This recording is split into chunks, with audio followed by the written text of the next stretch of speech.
విడాకుల తర్వాత star beauty Samantha Ruth ప్రభు కేవలం కెరీర్ మీదే బాగా ఫోకస్ చేస్తోంది. ఒకవైపు టాలీవుడ్ లో వరుసగా సినిమాలకు సైన్ చేసిన ఈ భామ అటు బాలీవుడ్ లో కూడా తన అదృష్టాన్ని పరీక్షించుకోబోతోంది. ఈ మధ్యనే ప్రముఖ సెలబ్రిటీ టాక్ షో అయిన కాఫీ విత్ కరణ్ కి గెస్ట్ గా వెళ్లిన సమయంలో తన వ్యక్తిగత మరియు ప్రొఫెషనల్ జీవితాల గురించి కొన్ని ఆసక్తికరమైన విషయాలను తెలియజేశారు.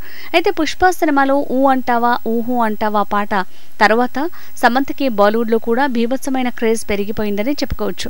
ఈ నేపథ్యంలో ఈమెకు బోల్డ్ బాలీవుడ్ ప్రాజెక్టులు కూడా వచ్చిపడుతున్నాయి. త్వరలోనే సమంత 4 బాలీవుడ్ సినిమాలకు సైన్ చేసే అవకాశం ఉన్నట్టుగా వార్తలు వినిపిస్తున్నాయి.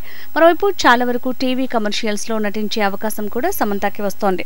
ప్రస్తుతం తన కెరీర్ పీక్ లో ఉన్న సమంత పలు బ్రాండ్ ఎండార్స్మెంట్లు కూడా చేస్తూ ప్రేక్షకుల దృష్టిని ఆకర్షిస్తోంది. అయితే తాజా సమాచారం ప్రకారం సమంత బ్రాండింగ్ ఏజెన్సీ వారు సమంత నుంచి బోల్డ్ అంత రెమ్యునరేషన్ తీసుకున్నట్లు తెలుస్తోంది. నిజానికి బ్రాండింగ్ ఏజెన్సీలు సెలబ్రిటీల నుంచి కొంత మొత్తాన్ని తీసుకుని మిగతా భారీ మొత్తాన్ని నిర్మాణ సంస్థల నుంచి తీసుకుంటారు. కానీ సమంత బ్రాండింగ్ ఏజెన్సీ మాత్రం రివర్స్ లో చేస్తూ శామ్ నుంచి భారీ మొత్తాన్ని డిమాండ్ చేస్తూ షాక్ ఇస్తోంది.